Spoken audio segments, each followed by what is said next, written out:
Mga kabarangayan sa Janiuay, Iloilo nga naapektuhan sa Engkwentro. Balik normal na.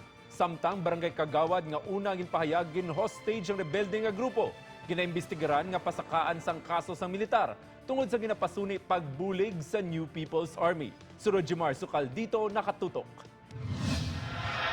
Hilway na sa katalagman sa posible ginpanglubong nga mga improvised explosive device ang mga kabarangayan malapit sa encounter site sa banwa sang Janiuay, Iloilo.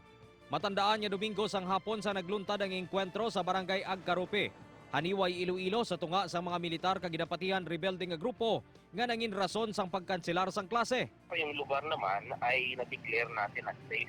Yung mga estudyante ay pwede na silang bumalik sa kanilang mga eskwelahan. Magabulig naman ang Philippine Army sa pamilya sang CAFGO Active Auxiliary nga si Virgilio Lorania nga napatay matapos maigo sang bala sa kilid. Pero hindi matuod suno sa kay Colonel Magbalot nga may pilas ini sang pagkabuno ang biktima.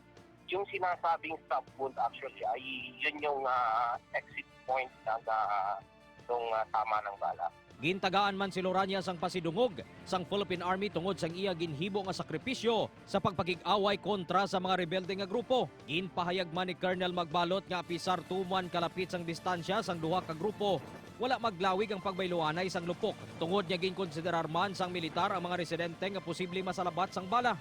Andun sa loob mismo ng bahay kung saan nandun yung mga armado, itong tatlong bata. Kaya hindi talaga sila nakapagpaputok.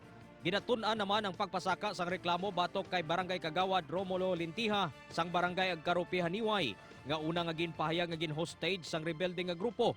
Apang ginpasuni nga na-monitor sang militar nga nagabulig sa rebelde nga grupo. Yung Barangay Kagawad ay talagang pinupuntahan itong mga armadong terorista ng NPA.